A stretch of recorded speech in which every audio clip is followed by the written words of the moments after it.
After being forced back into the wealthy family, Victor had no choice but to fulfill the arranged marriage with me. However, his heart had always been with Emma, the fake heiress. Even the son I had given birth to after a difficult delivery followed her around, calling her mommy. On my 25th birthday, I sat alone at home, waiting. The night dragged on, and at midnight, as if on cue, Emma's social media post appeared. In the photo, Victor was smearing cream on both her and our son's faces, the picture of happiness, as if they were a perfect little family. By dawn, I could no longer endure it. I packed my suitcase and left. Just before my flight took off, I received a call from Victor. His tone was angry, while our son could be heard in the background, whining about wanting the breakfast I had made. Calmly, I replied, "I'm leaving. Go over the documents and sign them." The documents in question were the divorce papers I had already signed.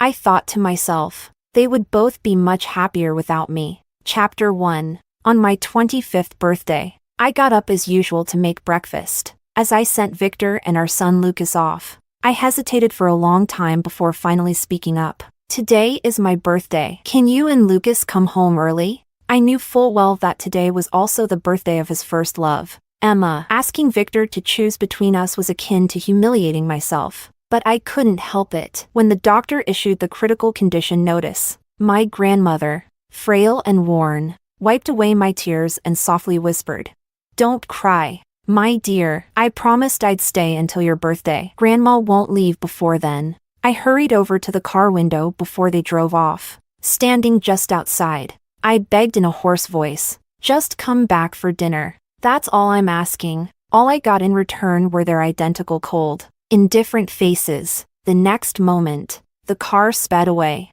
leaving me standing frozen in place. It took a long time for me to come to my senses. They didn't explicitly refuse, which meant there was still hope.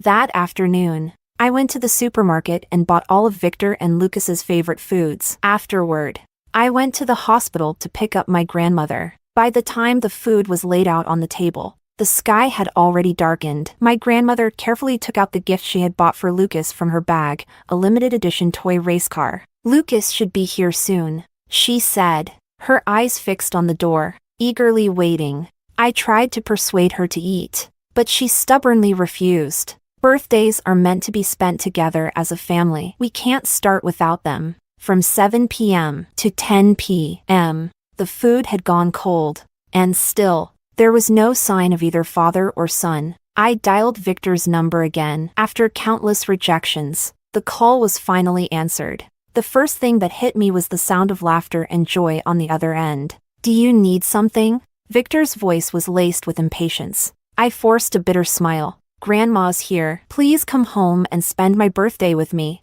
okay? I'm begging you." "Victor, Jessica, don't forget your place," he sneered. "Today is Emma's birthday. Don't ruin my night." Of course, Emma, the childhood sweetheart he grew up with, and I was nothing but the woman who came back and ruined her life. I stood there, frozen, staring out the glass door of the balcony, meeting my grandmother's worried gaze. How unfilial I must be, I thought. Even now, I'm still making her worry. "Come eat the cake, Victor." Emma's sweet, playful voice rang out on the other end of the line. "The first piece goes to our Lucas, okay?" Then I heard my son's innocent voice. "Thank you, Aunt Emma. You're the best. I wish you were my mommy." My heart tightened, and it felt like a dull, suffocating pain wrapped around my insides. "Jessica," Victor's breath hitched, as if he wanted to say something more. But for me, it didn't seem necessary anymore. I quickly hung up, desperately trying to shut out everything from the other side of the line. I walked back into the living room and met my grandmother's concerned gaze. Weak and pale, I tried to explain. "Grandma, Victor is busy with work, and Lucas had an extra class at his tutoring school." She nodded slowly. As if she believed me, she gently pulled me down to sit with her. We sat across from each other, taking large bites of the birthday cake. The frosting was incredibly sweet, so sweet it made my chest feel tight and heavy. The soft light reflected off her silver hair, like a candle that was burning down to its final moments. "Jessica, you must smile. Be happy," she said with a tender voice. You are Grandma's treasure. Her voice trailed off. And suddenly, she began coughing violently. In the next moment, the hand that had been gently resting on my cheek fell limp, as if the life had suddenly drained from her. Chapter 2. After Grandma was rushed into the emergency room, I was left sobbing uncontrollably, collapsing helplessly onto the chair in the hallway. Suddenly, my phone lit up with a notification from social media, Emma's latest edited video. On the screen, it was the perfect image of the happy family I had once dreamed of. Lucas's cheerful voice rang out, "Happy birthday, pretty sister." He leaned over and kissed Emma on the cheek. I instinctively reached up to touch my own face. Unlike Emma's well-preserved, radiant appearance, my face, after giving birth to Lucas, was marked by nothing but age and exhaustion. The scene shifted, and there was Victor, a man who was always so serious. But now, his face was smeared with cake, and his eyes glimmered with affection and laughter. So, he wasn't always cold and distant. When Emma was the one beside him, he could be warm, gentle, and full of tenderness. An overwhelming wave of fatigue washed over me, like a rising tide swallowing everything in its path. I turned off the screen. The light above the emergency room remained on, a persistent glow that seemed never-ending. Tears blurred my vision, and at some point, I drifted off into a fitful sleep on the hard bench. In my dream, I was back to the year I was found.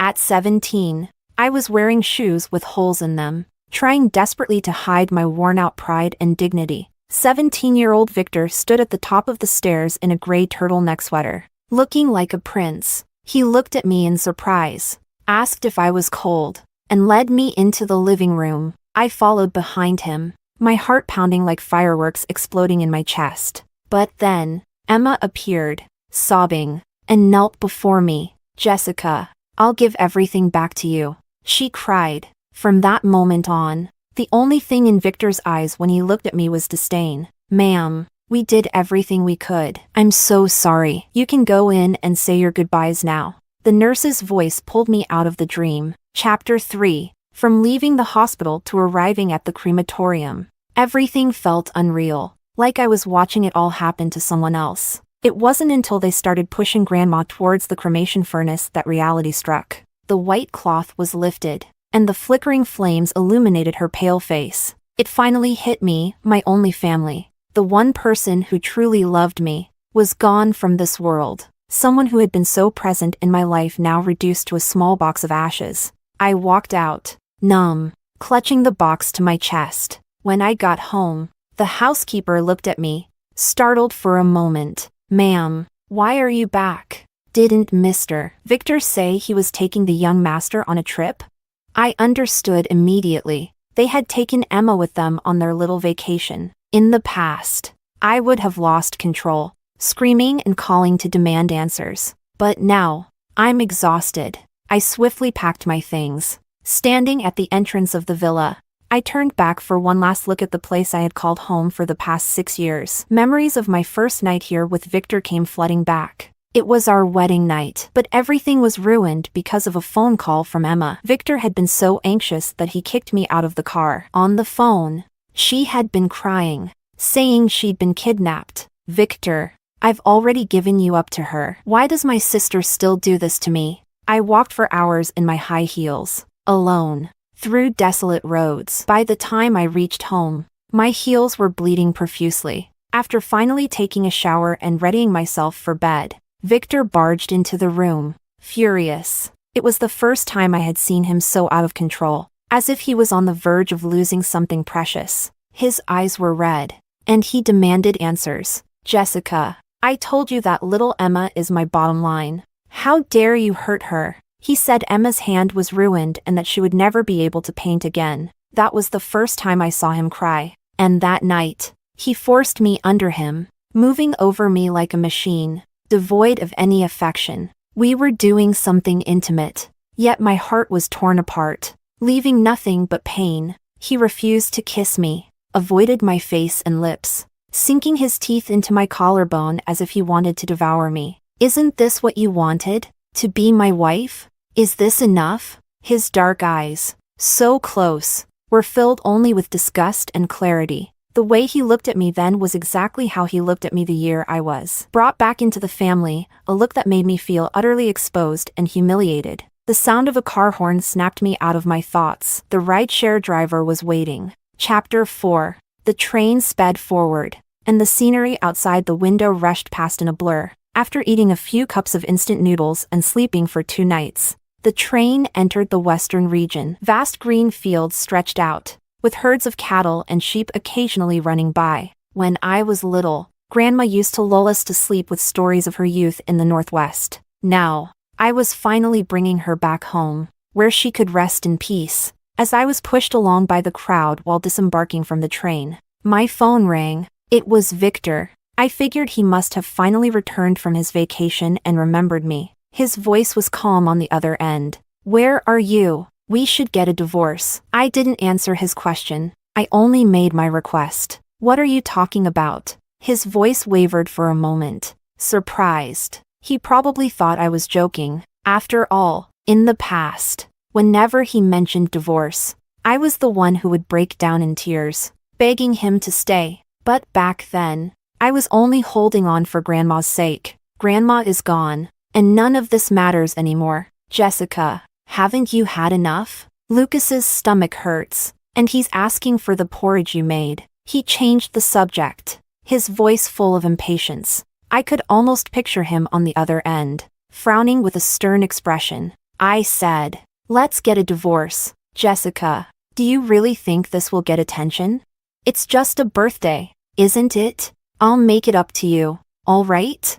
See? After 6 years together, even now, Victor still treats my departure like a joke. There's no need. The divorce papers are already signed and on the desk in the bedroom. I stated everything calmly. He finally realized I wasn't joking, and he let out a cold laugh. "Jessica, don't forget about the prenup. If you keep this up, you won't get a single penny." Oh right. Victor has always thought he could control me because he believes I love money. In the past, whenever he warned me, I would humbly apologize and back down. But now, Grandma is gone. What good is that money to me?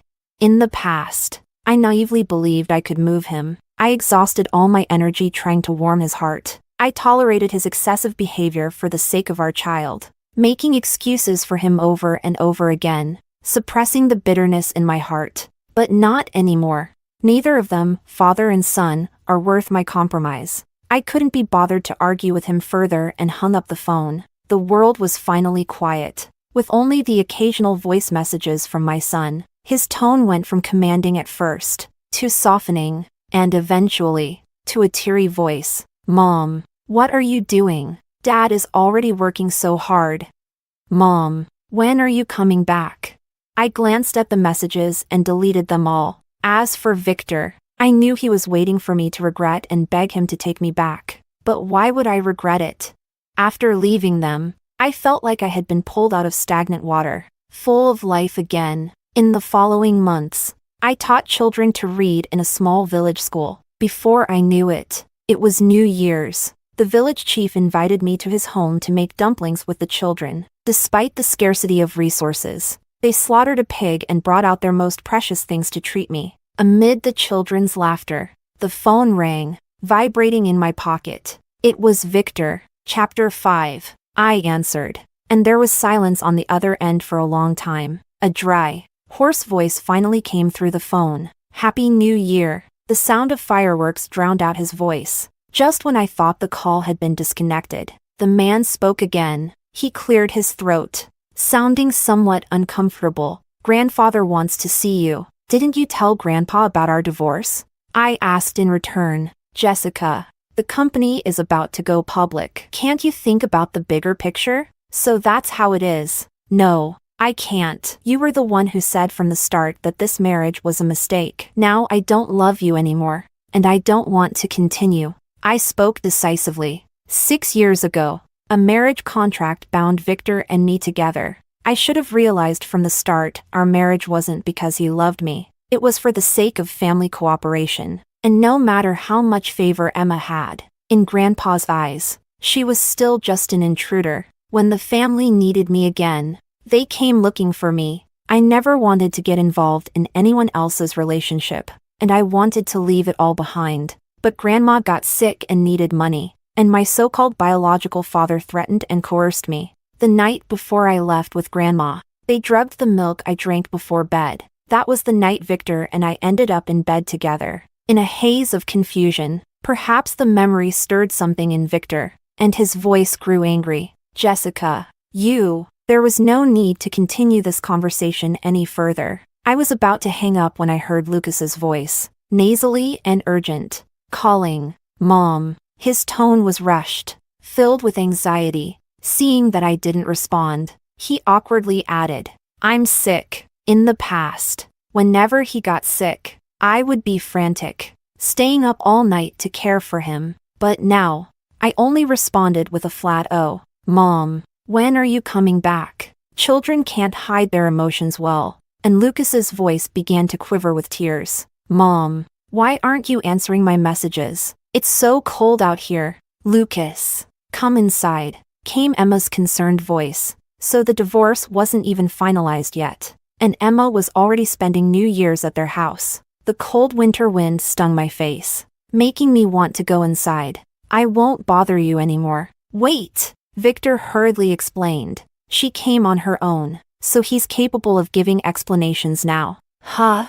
But before, when I agonized over these little details, Victor would just watch me fall apart, calling me a madwoman. "Mom, Dad and I got you a birthday present." Lucas's innocent voice chimed in. "A birthday present? Huh?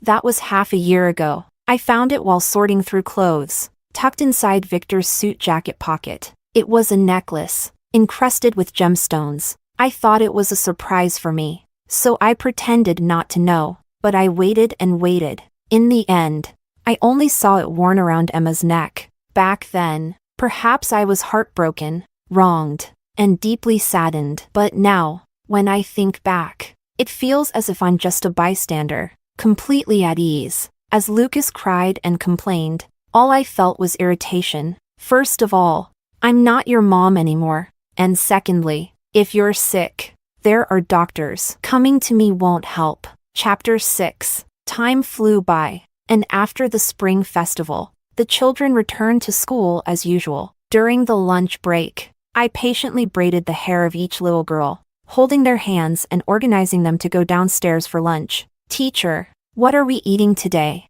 "Today, we're having..." Just as I reached the staircase, a voice stopped me. "Mom." It was Lucas. He had grown taller, but he no longer had that arrogant air about him. He just stared at me blankly. I chose to ignore the desperate longing in his eyes. "Teacher, who is he?"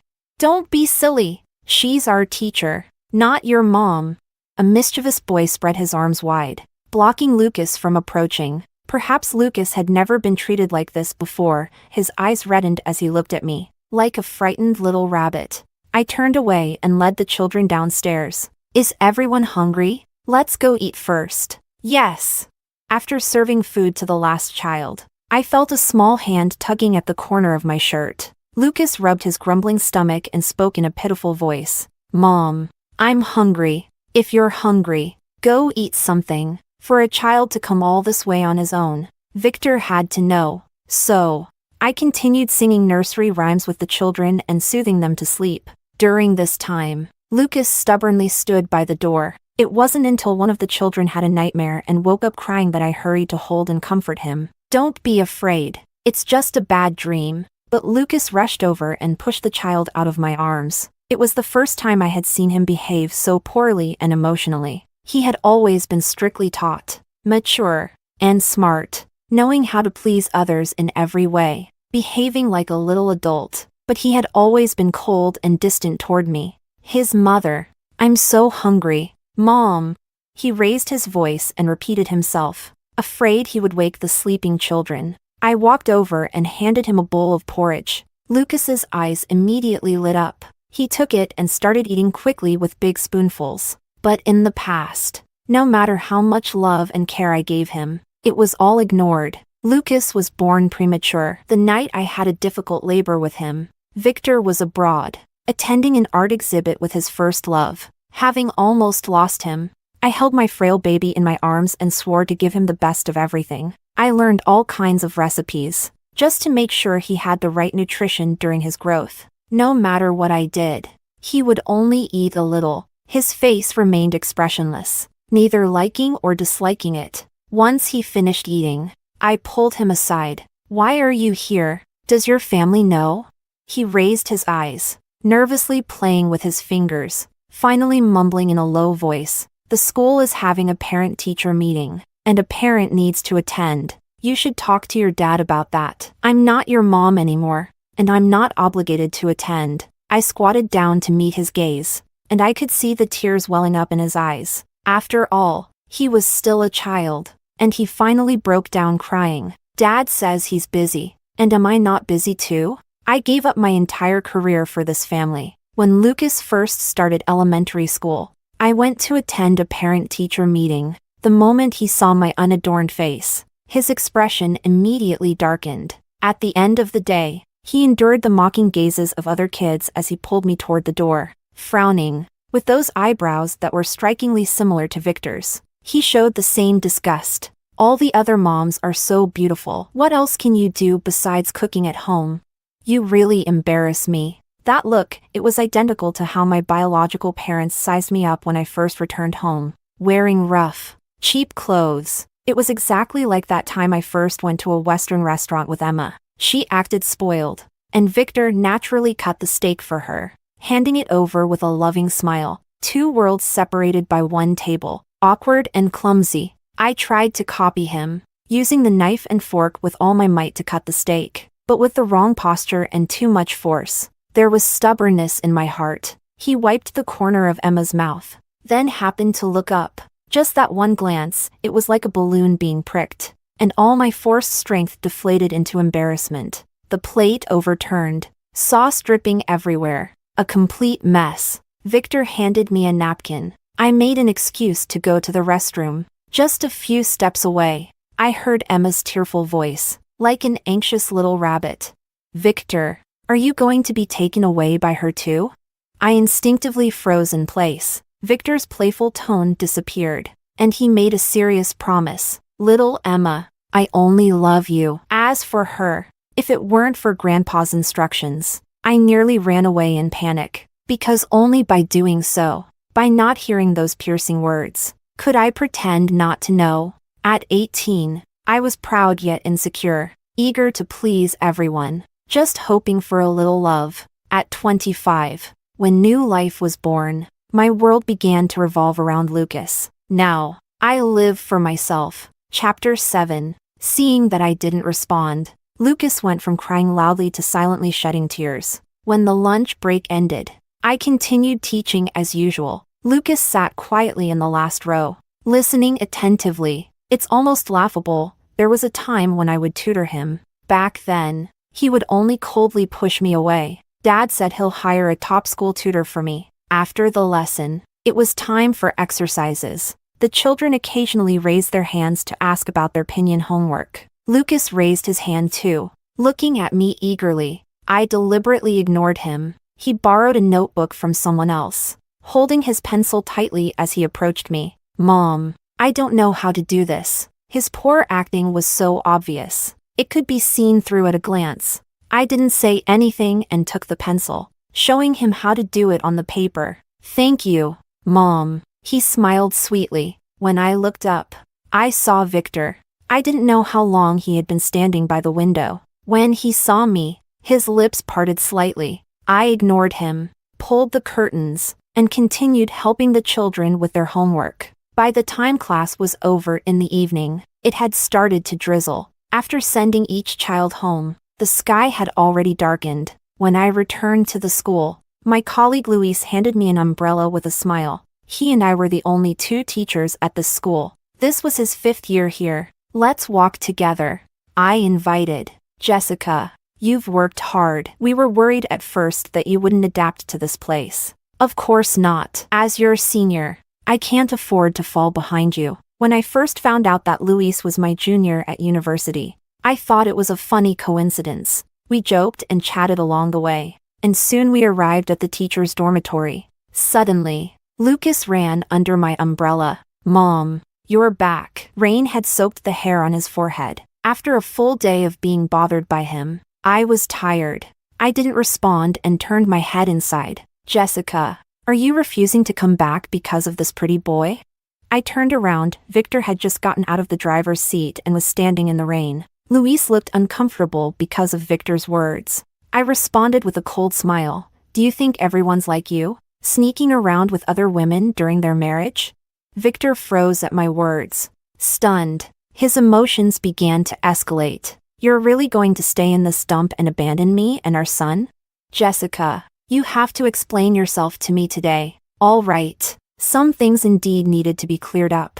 Victor followed me into the dormitory. Father and son looked awkwardly around the cramped room, exhausted after a long day. I poured myself a glass of water. Just as I was about to drink it, a large hand gripped my wrist tightly. He used his free hand to shove his phone in front of me. It was a photo of Luis and me playing with the kids during class. The picture was taken recently when a journalist came to interview us. There was nothing inappropriate in the photo. And so, I looked at him as if he were an idiot. Victor, in a fit of rage, pinned me against the wall. You mean I can only bring it up if I catch you two hugging?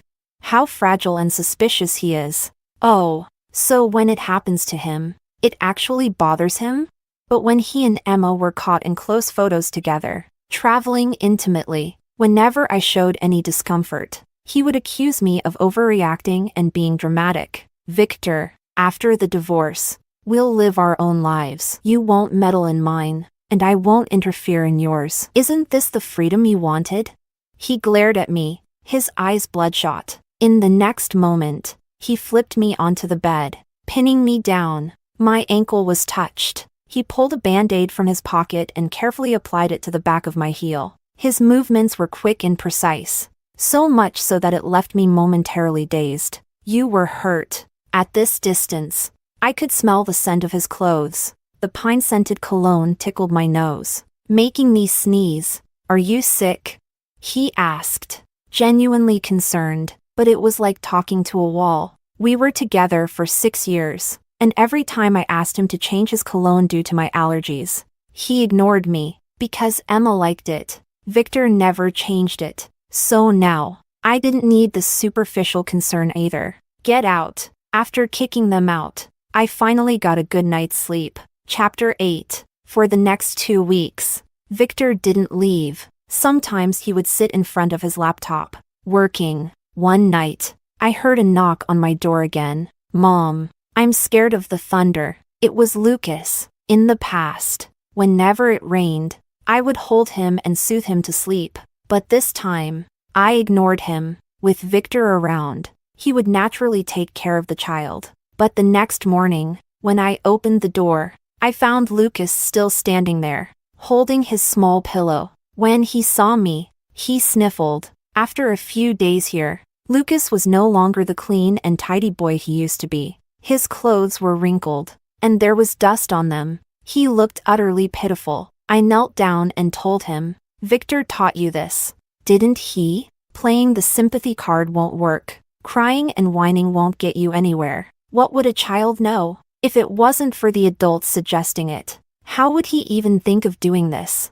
Furious, I dragged Lucas back to Victor, because Victor's company sponsored the elementary school. He was quite popular here. The village chief arranged for him to stay in the best house. When I entered, the light bulb was on, casting a dim, orange glow. Victor was on the phone, frowning as if something wasn't going well. When he saw us, he rubbed his temples and immediately hung up. There's an issue at the company. Lucas will stay with you for now, I said bluntly. Take care of your son, and don't let him bother me again. Lucas immediately started crying and throwing a fit when he heard my words. Refusing to leave. I used to feel sorry for you, but not anymore. Tears only matter to those who care about you. In the end, Victor, growing impatient, urged them into the car. I thought that would be the last I saw of them, but during class, I received a call from Victor's grandfather. He sounded anxious. Jessica, has anything happened to Victor and Lucas? I heard there was a landslide. Grandpa had been kind to me, and his only beloved grandson was here. At this moment, I couldn't bring myself to tell him about the divorce. I simply reassured him. Don't worry, Grandpa. Out of gratitude for his kindness, I went to check on Victor. As soon as I stepped into the village clinic, I saw Victor lying on a stretcher. The moment he saw me, he tried to get up. Jessica, I knew you still cared about me. I pressed his shoulder down. If you don't want to die, don't move. Where's the doctor? There was only one doctor, who was busy tending to other injured people. I grabbed some gauze and started bandaging the bleeding areas. Are you a doctor? Someone asked curiously. I got injured on the mountain once. My leg was almost broken, but I fixed it myself. Even the doctor was surprised. I joked with a smile. It happened during Victor's company retreat. After dropping my son off at kindergarten, I rushed over, only to see Emma sitting in the passenger seat. They were laughing about something funny. That whole day, I was stranded on the mountain, injured. When Victor arrived, the first person he carried on his back was Emma. His voice was filled with concern, overflowing with tenderness. It's okay now. Don't be scared. He gently patted her back, comforting her. Emma cried out in pain. I stood quietly to the side. So quiet I was almost invisible. Victor seemed to only just notice my presence.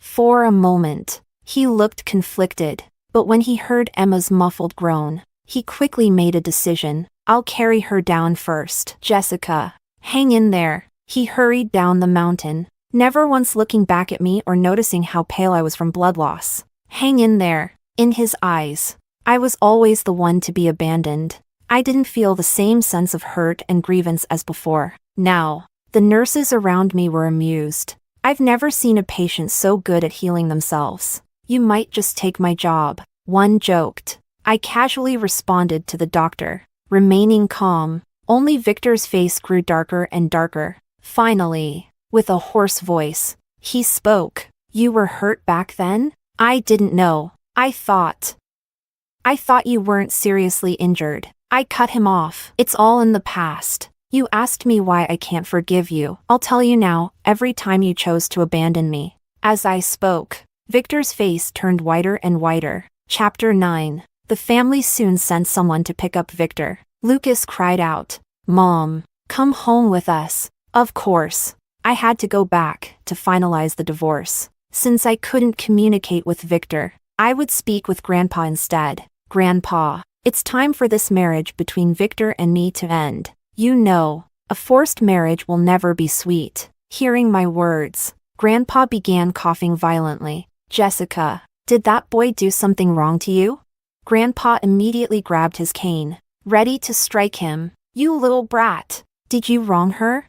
Victor knelt on the ground, silently taking each blow without saying a word. Watching this scene, I finally spoke. Grandpa, I'm the one who wants to leave. I handed the bank book and card I had found to Victor, but he refused to take them. In the end, I placed them on the table. This is the money you sent me all these years. I didn't spend it, and I never accepted your so-called compensation. Back then, Emma had taken my painting and entered it into a competition. Afraid I would expose her, Victor used his influence to send me abroad, perhaps as a way to keep me quiet. Over those years abroad, he transferred money to me every year. He stared at the card, looking stunned. Then all these years, how did you? In those years in Paris, I worked 3 jobs a day, washing dishes, doing anything I could, no matter how hard or poor it got. I never touched that money, because once I did, it would mean accepting that so-called compensation.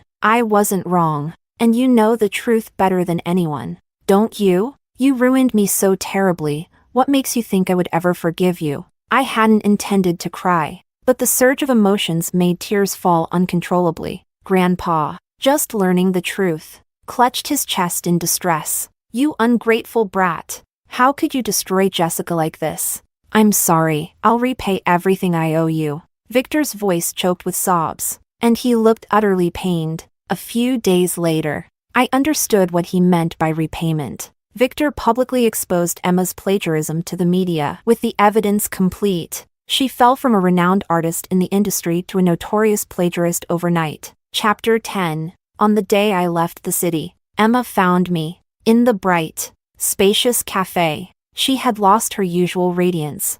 I ordered 2 cups of coffee, and when the waiter brought them over, she smiled and pushed hers away. "I'm pregnant, and I'm afraid it's not good for the baby," she said. Unlike her usual arrogance, I saw a hint of anxiety and fear in her attempt to boast. "Oh, then I wish you and your family of 4 happiness." The blessing slipped out of my mouth. This time, it was genuine, but Emma's expression changed suddenly. Turning around, I saw that Victor had appeared behind me without me noticing. He picked up the steaming hot coffee and poured it over her head. It was the first time I had ever seen her so disheveled. "Victor, how can you do this to me for her?" She was in such pain, unable to understand why the man who once unconditionally adored her had vanished overnight. After Emma ran away crying, Victor called after me, "Jessica, the child she's carrying isn't mine. She's lying. There's nothing between us." He went on, trying to explain.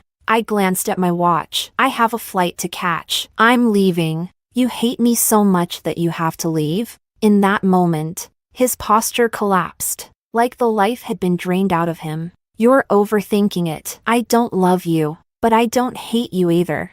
I cut him off sarcastically and got into the car. Victor's car annoyingly trailed behind mine the whole way. When I was about to pass through security, I saw him standing at the departure gate with Lucas, frozen in place. A passerby asked to borrow a pen, and I casually handed one from my bag. "No need to return it." "Thank you." He rushed off, excited and hurrying to catch his flight. Victor's expression darkened because that pen had once been a gift from him. It was back when he was going abroad to attend a summer camp. The traffic was terrible, so I got out of the taxi and ran the rest of the way. Sweat drenched my back. I saw my reflection in the glass. My first attempt at makeup was now completely ruined. Emma, looking polished and flawless, walked over, glancing at my disheveled appearance. "Why are you just getting here? The flight was moved up." "Didn't Victor tell you?" Urged by his grandfather. Victor handed me something hastily. It was just a postcard with a few words, "To Jessica."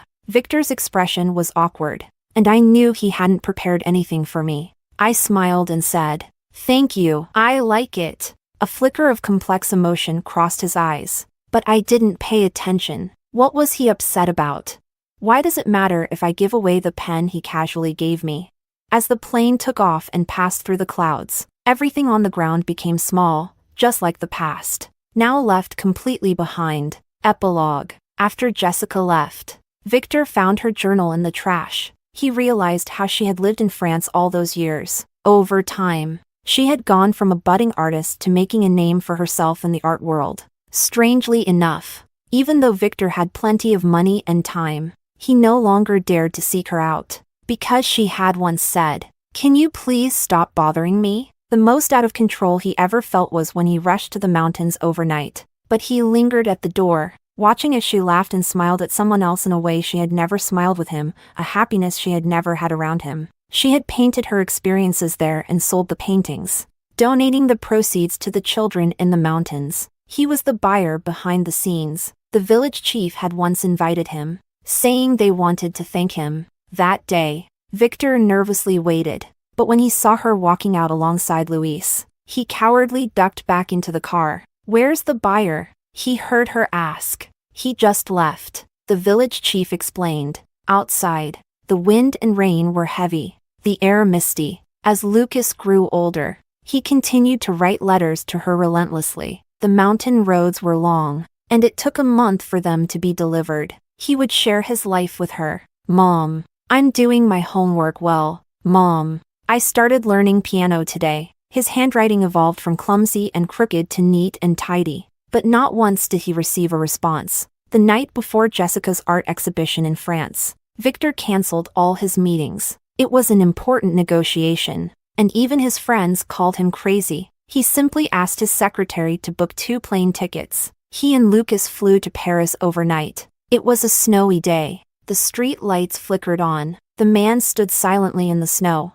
covering the boy's mouth. They were standing in the corner, facing the glass window. Inside was the painting, depicting a family of 3, all smiling brightly. So this is how it was. So this is how it is. His heart felt like it had a gaping hole, with a blizzard sweeping through it. From then on, the person he loved was gone, like the morning clouds, never to be found again.